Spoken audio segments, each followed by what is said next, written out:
Now that I've made the video talking about how they don't care if you leave, I'll make a video talking about how they don't want you to leave. I mean, just right off the bat, some of you guys are security risk. Some people that are unhinged and not right upstairs, they pose issues to diplomacy. I mean, you look at this Johnny Somali guy, and he, I'm sure, is causing some substantial challenges in the relationship between the United States and South Korea. I mean, he's an American, regardless of whether you think he should or shouldn't be an American. He's an American, and he represents the United States abroad.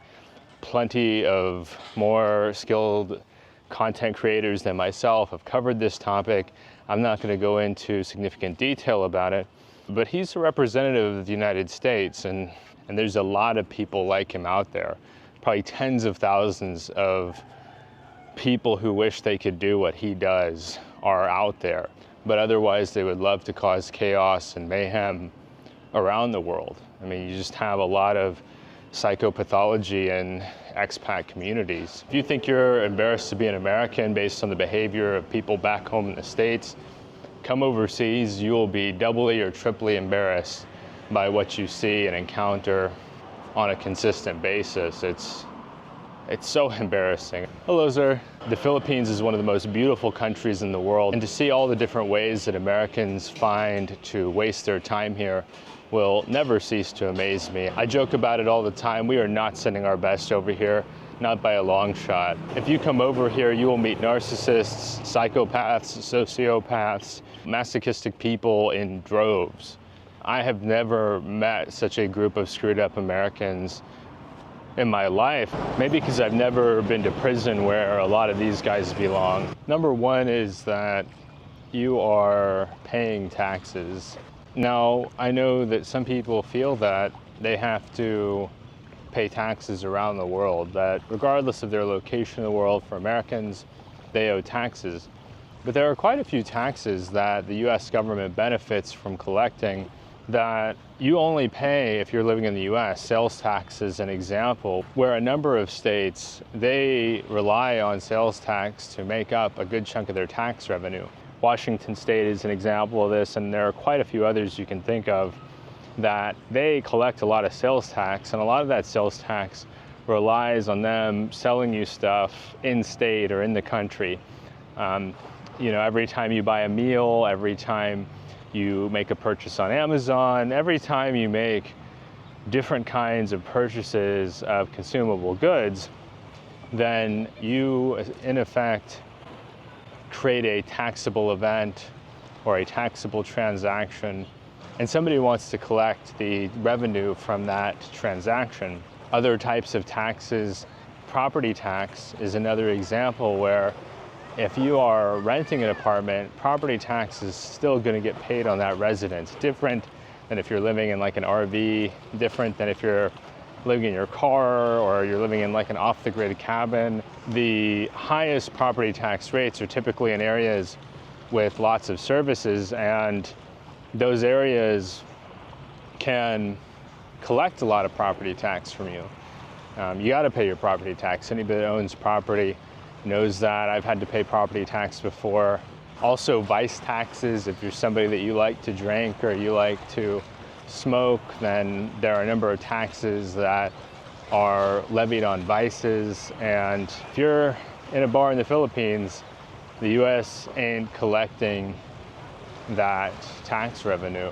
Also, income tax. If you're not working for a US corporation and you're not earning money from income from a job, then you're not paying income tax. And income tax is a pretty substantial tax for a lot of people. And so if you become an expat, you start living overseas, you don't need as much money to live, maybe you retire early, that's harmful to the entities that benefit from collecting income tax. They really like being able to tax your income earned from a job. And if you're not having to work a job to pay for that high cost of living, then that money has to still come from somewhere. Another example specific to California would be the California gas tax. California is widely critiqued for having some of the most expensive gasoline in the United States, and part of the reason for that is there is a California gas tax levied on all the gasoline sold in California. And not only does this affect consumers, but it also affects any kind of business that uses gasoline in their operations. If you're not there in the States and you're not consuming products in California, you're not commuting to work in California, there goes the gas tax. I'm not collecting Social Security, but I think at this point, Social Security is taxed. I know there have been some words about changing that, maybe removing the tax from Social Security income. But as it stands, I'm pretty sure people have to pay tax on that Social Security.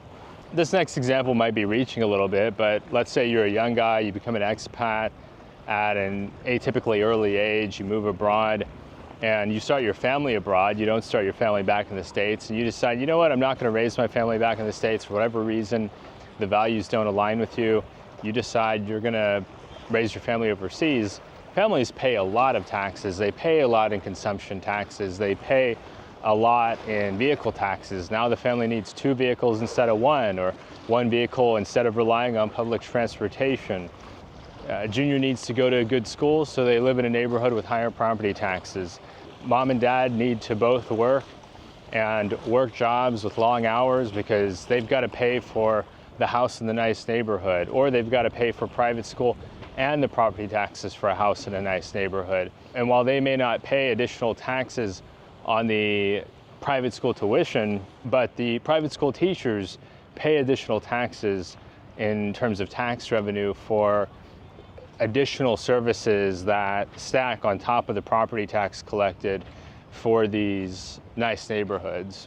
Point number 2 is that businesses want to reclaim these additional dollars being paid out. So Social Security, for a lot of seniors, it was started out as kind of an emergency type of a thing. Now you have a fair amount of people relying upon it to survive. And many people are not just storing it up in a bank account, many people are using it to survive. And so if a person takes that income abroad, then that money doesn't get reclaimed by businesses. Businesses have what's called a total addressable market, TAM, and they figure the maximum potential revenue they could have for any division. And part of how they calculate that is figuring out how much money do people have to spend. How much money can they spend on food? How much can they spend on transportation? How much can they spend on shelter, taxes? All of these things are calculated. I'm not a hardcore accounting guy, but businesses try to figure out how can we maximize revenue? How can we make the most possible money we can make? And part of that is based on population numbers and the income of those population numbers, and also the velocity of money, how quickly money moves throughout the system. And when you take money out of the system and you're paying rent to an overseas landlord, and you're paying for meals in restaurants overseas, you're paying foreign cab drivers, the maximum possible money doesn't get pulled back into the system or pulled into the coffers of various businesses. It's in somebody else's pocket. And I know some of that money eventually finds its way back to the US. I mean, the US exports a ton of food. The US is in charge of a large chunk of the oil and gas business. And the US is home of the tech industry, but still, not all of those dollars come home to roost. While that may not be a problem for the US government because that helps to reduce inflation, it probably does bother some corporate interests that are like, if it weren't for all these expats, we could have made millions more in income. And maybe that doesn't sound much for corporations that are multi-billion-dollar corporations, but the leadership of these companies wants their multi-million-dollar bonuses.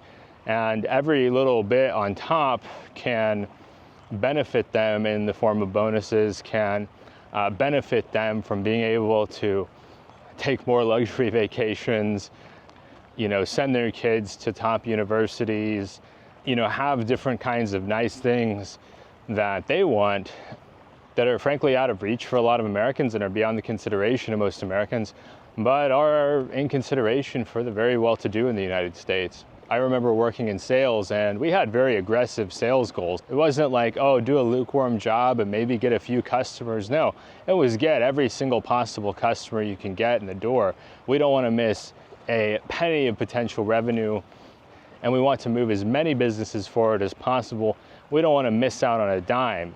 And so all businesses operate this way. That's their job, is to reward shareholders. That's literally in the description, is to make a profit and to be economically productive, to generate value for the shareholders is the primary purpose of every business. Anything else is just ancillary. We shouldn't idealize them for doing what they've got to do to make a profit. The next point number 3, is the soft power point. And the US relies heavily on its soft power to attract would-be immigrants to the country. There's a lot of people that they look at Hollywood movies and they're inspired to try to move to the US. I can't tell you how many immigrant stories I've heard where they saw a certain famous actor or actress and thought, man, I have to move there. And so when you meet dissatisfied or frustrated Americans living abroad, it hurts with the selling of that dream. You know, when people go abroad and they say, man, my life back home really sucked. It was financially difficult. It was traumatic. I dealt with different kinds of conflict. I didn't get along with my neighbors. Crime was really bad in my city. The weather was cold and overcast much of the time. The environment was just not very good. The political climate was really stressful and divided. People seemed quite hostile. These things really hurt the sale of that dream. I mean, if you ever work in sales, you'll learn it's important to keep it positive. And when these ambassadors of the US go to move to other countries and talk about how their car got broken into, or talk about how grandma had to sell her house because she couldn't afford the property taxes anymore, that really makes it a harder sell, right? I know a lot of people will tell the Filipino audience, oh, you're all clamoring to live in the US, but many of them will tell you, we no longer dream of the US. We're eyeing Japan, we're eyeing Korea. Those look like safe countries. Those look like places where people live in harmony. Meanwhile, we see in the US, we hear from our relatives in the US, quality of life seems to be in steep decline. We see some people that appear to be American rejects coming to live in Southeast Asia, not all, but some. You know, it just doesn't really paint the most glamorous picture when you see the homelessness in the United States. You hear about the tensions with the migrants. It's just one thing after another. I mean, today I've been hearing about the incidents in New Orleans and Las Vegas. Tragic, terribly tragic. And that's just one day in the US.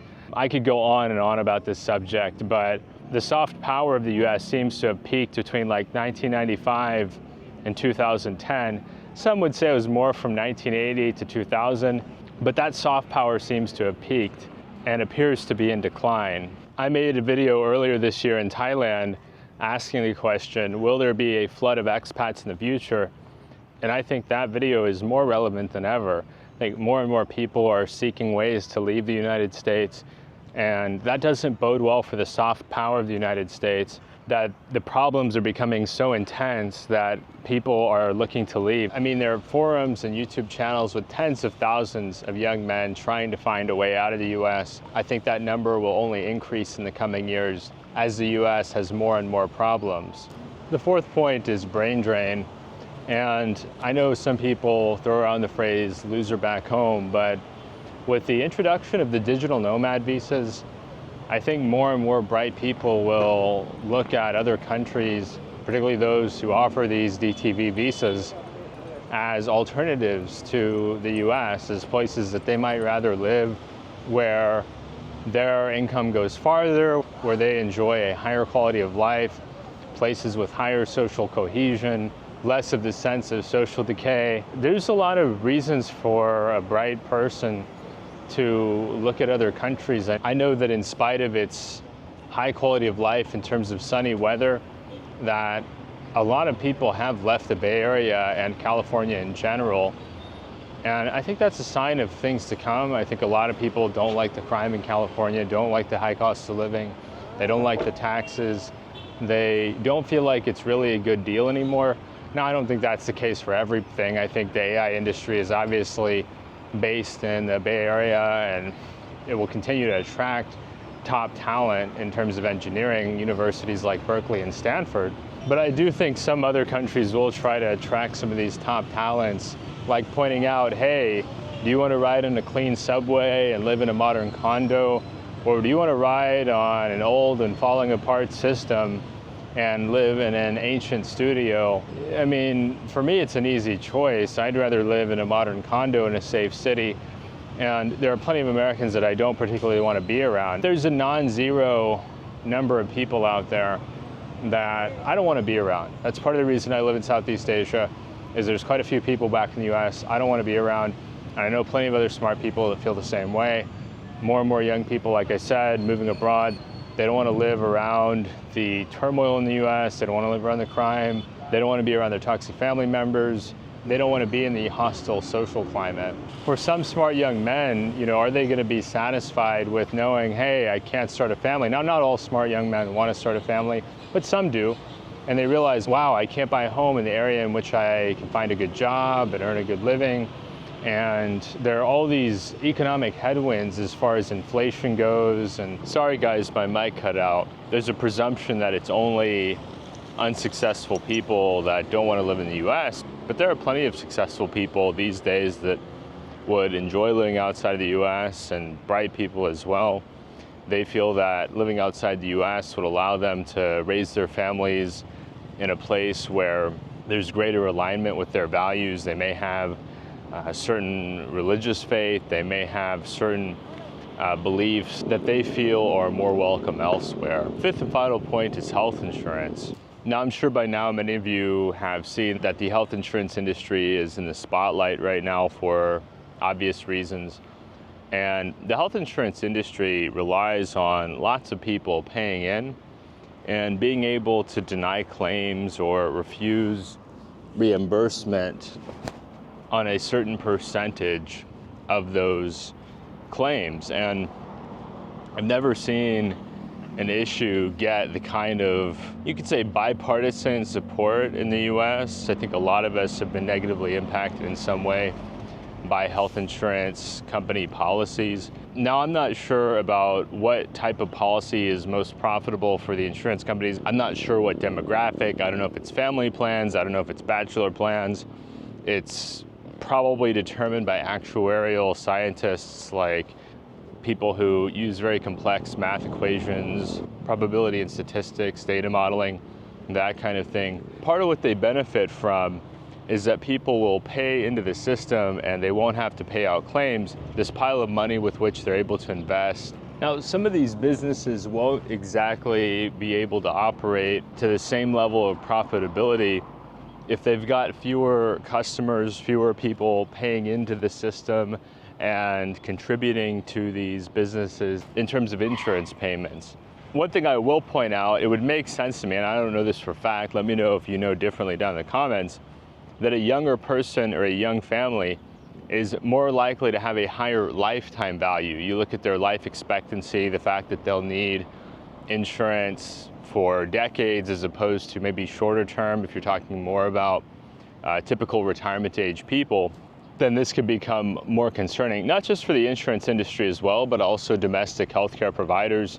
I remember the last time I saw a dentist in the US, this was several years ago. Now, since then, I've seen dentists here in Southeast Asia. I remember on that visit, the dental hygienist getting upset when I told her I sought dental treatment abroad. And she gave me these vague answers as to why I shouldn't do that. Later, I spoke with a friend of mine who had previously trained to be a dental hygienist, and she explained to me, they really don't like it when you do that. And the answer was obvious. I didn't have to ask her why.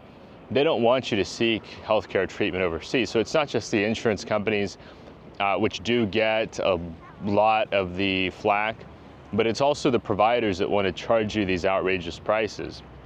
If you leave and you're getting treatment overseas, you're paying a fraction of the price for dental work or a fraction of the price for different procedures. We're not talking about the effectiveness of these treatments, whether they're good, whether they're bad. That's besides the point. This isn't medical advice, but where the money goes, right? That's my background. I have some experience in the financial industry, and I'm always asking myself, where did the money go? Where will the money go? Where is the money going? One of the things I've noticed living here in Southeast Asia is that goods tend to be more expensive, services tend to be cheaper. So it only makes sense that service providers that sell services with a markup want you to pay the highest markup possible.